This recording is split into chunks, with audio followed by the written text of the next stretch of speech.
When the woman I had built my world around confessed she couldn't even stand the sight of me, something inside me shattered.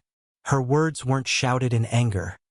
They were whispered with the calm cruelty of indifference. That night I disappeared.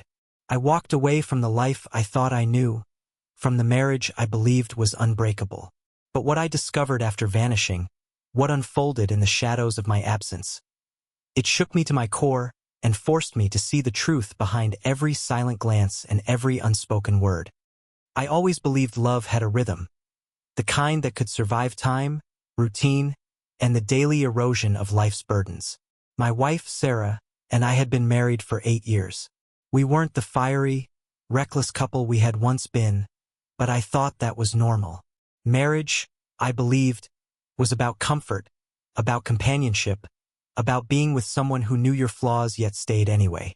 I worked tirelessly, convincing myself that the late nights and endless responsibilities were sacrifices made for us. For her, she wanted a house that felt like home, and I built one. She wanted security, and I gave her every ounce of it. We weren't rich, but we were stable. At least I thought stability was what she wanted. Sarah was beautiful in a quiet, understated way. She had a way of moving through rooms that made people notice her without her asking for attention. I used to marvel at how she could silence me with just a look. But over time, her eyes stopped landing on me with warmth. They were still, distant, like a stranger looking through me rather than at me. I ignored the signs. The way she avoided my touch. The way she lingered on her phone late at night. Her screen glowing long after I had drifted off. The way laughter, once so effortless between us, now felt manufactured, like she was fulfilling a role she no longer wanted to play. Then came the night that would change everything. It was quiet, the kind of silence that feels suffocating. I tried to reach for her hand across the table, an instinctual gesture I had made countless times before. But she pulled back, almost flinching. My chest tightened. "Sarah." I whispered, "What's going on?" She didn't answer right away. Her lips trembled, but not with hesitation, with disgust. And then she said it, not screamed, not argued, but coldly, as though rehearsed. "I can't stand you anymore. Being near you feels suffocating. I can't pretend. There are moments in life that cut deeper than any physical wound." That was mine. The air collapsed around me. I didn't respond. I didn't fight or beg. I simply stood, walked to the bedroom, grabbed a small bag, and left. I didn't even know where I was going. All I knew was that the woman I had trusted more than anyone had broken something inside me that couldn't be fixed. Vanishing was easier than I expected. I switched off my phone, withdrew some cash, and drove until the city lights melted into endless darkness. I rented a small cabin 2 towns over, a forgotten place where no one knew my name. For the first time in years, I sat in silence without anyone needing me, without Sarah's shadow lingering over me. But silence is never truly silent. It's loud with memory, loud with questions. I replayed her words over and over. She couldn't stand me.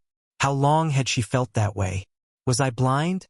Or did she wear her mask too well? Days passed, but unease grew heavier.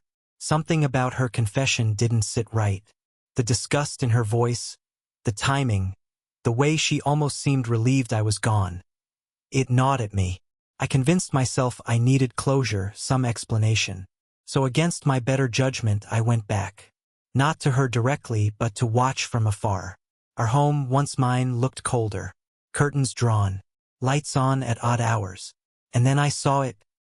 Her car in the driveway, parked alongside another. Car I recognized.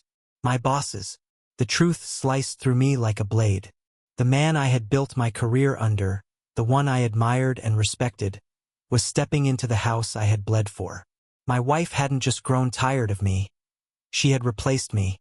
I wanted to believe I was wrong, that maybe it was coincidence. But night after night, I saw the pattern repeat. His car there when it shouldn't have been. Her shadow moving in sync with his inside my home.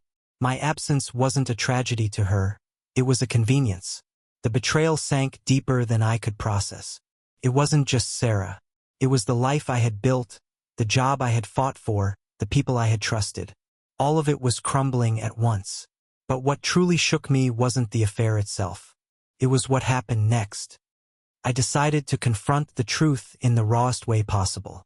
One evening, I parked down the street and waited. Hours passed until the familiar headlights appeared. My boss's car rolled into the driveway, and minutes later, he stepped out.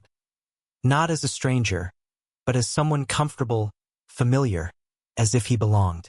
And then it happened. As I sat in the shadows, my heart pounding, Sarah emerged. She greeted him at the door, and without hesitation, without shame, she kissed him. A long, deliberate kiss in full view of anyone who might be watching. In front of me, though she didn't know it. My wife, my boss. The world stopped. My vision blurred, and yet everything felt excruciatingly sharp. The porch light illuminated them like a cruel spotlight, and I realized this wasn't an accident. This wasn't a mistake. This was who they were now and who I no longer was. I didn't storm the house. I didn't scream. I didn't break down. I simply drove away, numb. But inside, something was unraveling. I had lost my marriage, my dignity, and soon, I knew I would lose my career too. Word travels quickly when betrayal walks in powerful shoes. And yet, as broken as I felt, the betrayal gave me clarity. In the weeks that followed, I cut ties completely. I resigned from my job before my boss could decide my fate. I filed for divorce with no dramatic speeches or desperate pleas. I left Sarah with the house, the furniture, the life I once thought was ours. But I walked away with something she could never take. The truth. For so long, I thought betrayal was the end of me. That when someone you love rips out your heart, there's nothing left to live for. But what I learned was harsher and more freeing. Betrayal is a mirror. It doesn't just show you who they are. It shows you who you've become. Someone willing to tolerate neglect, to accept silence, to confuse routine for love. What shook me most wasn't her affair. It was realizing how much of myself I had already abandoned before she ever did. I vanished, yes, but in that vanishing, I found a version of myself I hadn't seen in years. A man who could rebuild. A man who could live without chains disguised as love. And so I ask you, if the person beside you admitted they couldn't stand you, if they betrayed you so deeply, would you vanish? Or would you stay, clinging to the ashes of something already burned?